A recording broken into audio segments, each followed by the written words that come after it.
సాయిరామండి. గరుడ పురాణము 13వ రోజు పారాయణము. తరువాత రెండు చేతులను కమలాకారంలో పెట్టుకొని దాని మధ్య భాగంలో బొటనవ్రేళ్లను కలిపి నిలపాలి. ఈ ముద్రలోనే కొంతసేపుండి పరమతత్వ స్వరూపుడు, అనామయుడు, సర్వేశ్వరుడు, భగవానుడు నగు నారాయణ చింతనం గావించాలి. తరువాత ఇవే బీజమంత్రాలతో క్రమంగా చూపుడు వేలితో మొదలుపెట్టి అన్ని వేళ్లతో న్యాసం చేసి యథాక్రమంగా తల, కనులు, మోము, గొంతు, గుండె, బొడ్డు, వెనుక భాగము, రెండు మోకాళ్ళు, కాళ్ళలో కూడా న్యాసం చేయాలి. బీజ మంత్రాలతో సంపూర్ణ శరీరంలో న్యాసం చేయాలి. బొటనవ్రేలు నుండి చిటికెన వేలు దాకా 5 బీజ మంత్రాలతో న్యాసం చేయాలి. ఏ అంగానికి సంబంధించిన బీజ మంత్రాన్ని ఆ అంగన్యాసం చేస్తున్నప్పుడు మననం చేయాలి. తరువాత సాధకుడు అవే బీజమంత్రాలతో దిక్కులను ప్రతిబద్ధం చేసుకొని పూజన క్రియ ఆరంభించాలి. ముందుగా ఏకాగ్ర చిత్తంలో తన హృదయంలో యోగపీఠాన్ని ధ్యానించాలి.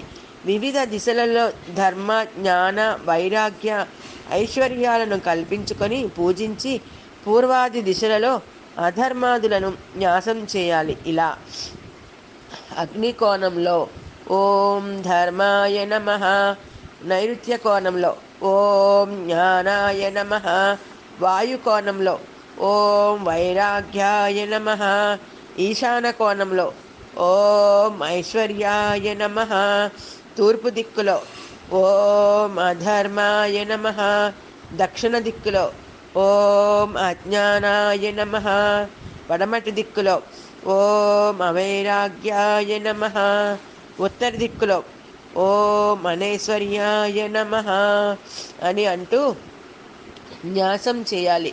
సాధకుడి విధంగా న్యాస విధులతో ఆచ్ఛాదింపబడిన తన శరీరాన్ని ఆరాధన పీఠంగాను తనను తాను దాని స్వరూపంగాను భావించుకొని తూర్పువైపు తిరిగి తలను బాగా ఎత్తి స్థిరుడై అనంత భగవానుడైన విష్ణువును తనలో ప్రతిష్ఠితుని చేసుకోవాలి. తరువాత జ్ఞానరూప సరోవరంలో వికసించిన అష్టదళ కమలాన్ని ధ్యానించాలి. తరువాత ఋగ్వేదాదులలోని మంత్రాలతో సూర్య, చంద్ర, అగ్నాదులను ధ్యానించుకోవాలి. తర్వాత అష్టదళ కమలంపై 8 దశలలో భగవంతుడైన కేశవుని వద్దనే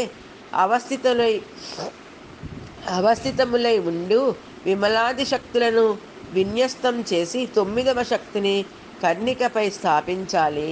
వాటిని ధ్యానించిన పిమ్మట యోగపీఠానికి విద్యుక్తంగా పూజ చేయాలి. తరువాత మరలా మనస్సు ద్వారా విష్ణు భగవానుని అంగసహితంగా ఆవాహనం చేసి ఆ యోగపీఠంపై ప్రతిష్ఠించాలి. అప్పుడు తూర్పు మొదలుగా 4 దిక్కులలోనున్న కమల దళాలపై హృదయాది న్యాసాన్ని చేయాలి. కమలం యొక్క మధ్య భాగంలోనూ కోణాలపైనను ఈ క్రింది విధంగా అస్త్రమంత్ర న్యాసాన్ని గావించాలి.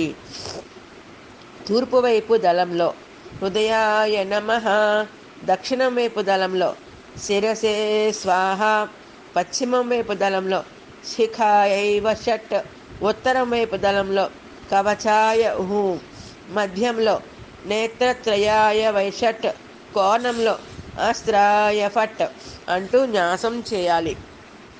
తరువాత పూర్వాది దిశల్లో యథాక్రమంగా సంకర్షణాదులను స్థాపించాలి. తరువాత తూర్పు, పడమటి ద్వారాలలో ఓం ఐనతేయాయ నమః అంటూ గరుత్మంతుని స్థాపించాలి.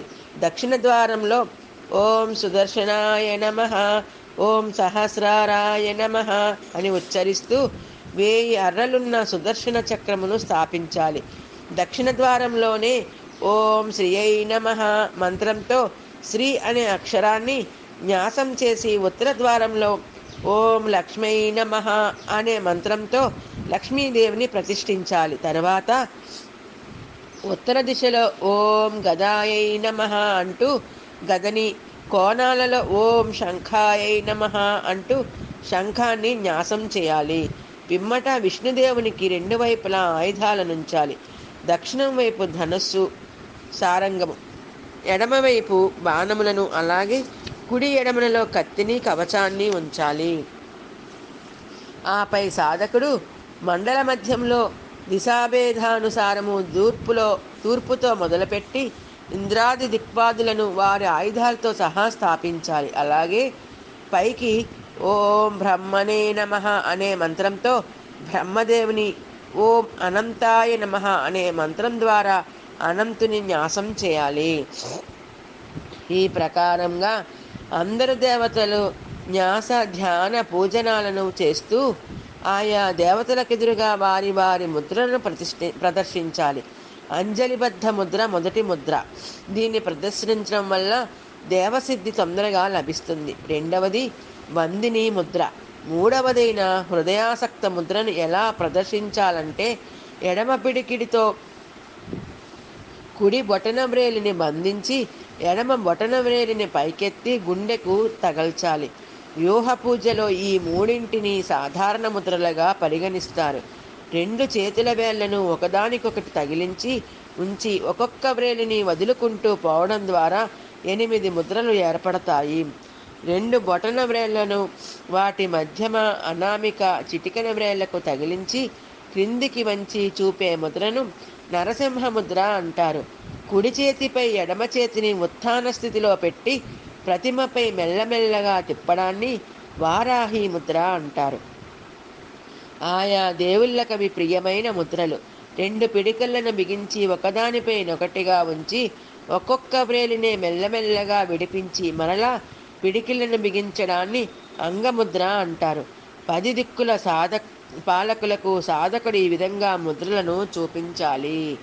భగవంతుడైన వాసుదేవుడు, బలరాముడు, ప్రద్యుమ్నుడు, అనిరుద్ధుడు క్రమంగా ప్రథమ, ద్వితీయ, తృతీయ, చతుర్థ దేవస్థానములకు అధికారులైన దేవతలు. కాబట్టి సాధకుడు క్రమంగా ఓం అం వాసుదేవాయ నమః, ఓం ఆం బలాయ నమః, ఓం అం ప్రద్యుమ్నాయ నమః, ఓం అహ అనిరుద్ధాయ నమః అనే మంత్రాలతో పూజించాలి.